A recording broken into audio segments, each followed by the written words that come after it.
Bonjour à toutes et à tous, bienvenue sur On se fait une toile, la chaîne dédiée au cinéma hollywoodien de la grande époque. Je suis heureux de vous retrouver pour cette nouvelle vidéo que nous allons consacrer à la lance brisée. Alors comme vous l'avez constaté, j'aime alterner entre les films d'aventure à grand spectacle, de KPDP, les westerns et les films d'un autre genre, le film noir, le film, la comédie romantique, la comédie musicale, voilà. J'alterne entre les différents types de films. Je trouve qu'il y a assez à voir, à faire, à redécouvrir pour pouvoir s'amuser comme ça. Donc cette fois-ci, on est sur La Lance brisée, un film de Edward Mittrick avec Spencer Tracy en interprète principal, accompagné de Richard Widmark, de Robert Wagner, Jean Peters. Donc on est sur un western de 1954 pour une durée de 96 minutes. N'oublions pas Cathy Jurado non plus. Et alors, l'histoire de ce film, après avoir purgé 3 années de prison, le jeune Joe Devereaux est enfin libéré. Avant de faire quoi que ce soit, on l'oblige à aller rencontrer ses 3 frères dans la ville où ils ont grandi. Ces derniers lui proposent donc une grosse somme d'argent afin qu'il quitte la région. Ils ne souhaitent effectivement pas que Joe se mêle de leurs affaires familiales qui se sont mises à gérer à la mort de leur père. Et donc ils préfèrent l'expatrier. Joe refuse en jetant la liasse de billets dans un crachoir. Le voici chevauchant au sein d'une immense plaine jusqu'à un ranch à l'abandon. Et là, sur un mur, un tableau intimidant d'un patriarche qui n'est autre que son père, bien sûr. Et il repense à ce qui l'a amené en prison et cherche un message pour lui que son père lui aurait laissé. Voilà le début de cette histoire. 20th Century Fox proudly presents Spencer Tracy as the reckless, relentless ruler of a young empire divided against itself. Robert Wagner as his half-breed son, who was all man and all courage. Pull it. Draw and I'll blow your head off. Jean Peters as the girl who risked shame and family for the only man she could ever love. No, but you don't know what you're getting yourself into. You don't know what people will say. Yes, I do. Just as your mother did.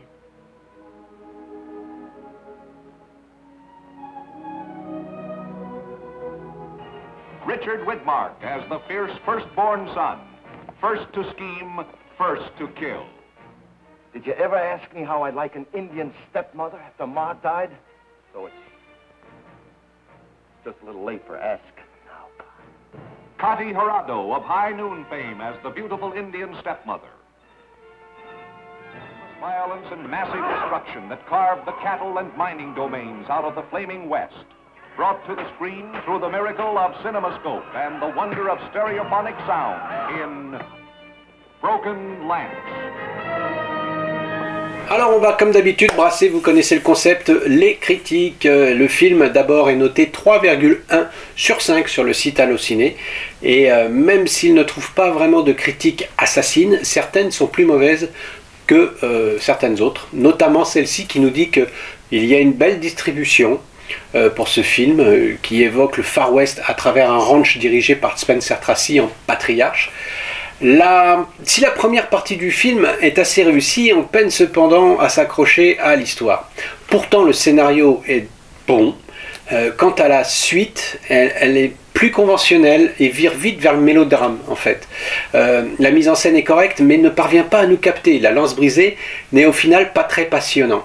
Mais on peut dire que ça peut plaire aux nostalgiques de cette époque-là. Alors, est-ce que je me considère comme un nostalgique de cette époque? Peut-être, je ne sais pas. Mais en tout cas, ce que je sais reconnaître, c'est un bon western. Et d'ailleurs, je ne suis pas le seul.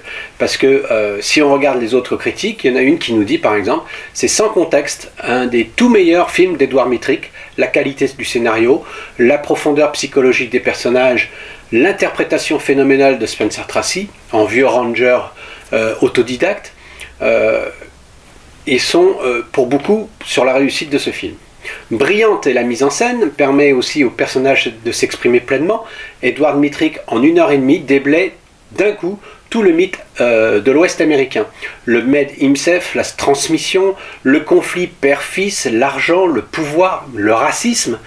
Convaincu par le scénario, Robert Wagner, Jean Peters et Richard Widmark donnent le meilleur d'eux-mêmes pour donner la réplique au vieux Spencer Tracy. Et donc ce film peut être considéré comme un monument du western.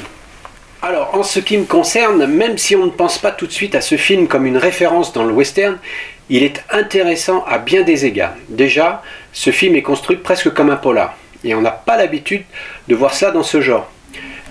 Donc, par exemple, il utilise le flashback. Donc ça, c'est quelque chose qu'on voit souvent dans les films noirs. Et donc l'ambition du film est assez grande, puisqu'il tend à dénoncer le racisme banal, l'intégration, l'écologie. Même si c'est pour défendre son cheptel, le patriarche décide de faire cesser la pollution de la rivière. Donc ce film parle aussi de l'évolution du monde, qui change les bonnes manières et les avocats qui prennent place au bon sens et aux arrangements. Parfois expéditifs, les arrangements. Le propriétaire terrien, aussi fort soit-il, interprété admirablement par Spencer Tracy. On connaît cette force de caractère qu'il incarne si bien. Et bien là, il aura du mal face à ce nouveau monde en fait. Il est déçu par ses enfants, déçu par ses amis. Et il devra faire front tout seul et il devra céder. Encore une fois, mention spéciale pour Richard Widmark, je trouve, avec un rôle qui ne le met pas en valeur. Il a quasiment rien à dire pendant tout le film, mais ses regards, sa présence, eh ben ça suffit à nous démontrer une panoplie de sentiments qui rend son personnage incontournable. On a un très beau cinémascope, on a de très belles couleurs, c'est un film vif, assez puissant, qui n'a pas perdu de sa fougue, et mettre tout ça en 1h30, bah, c'est plutôt une belle prouesse.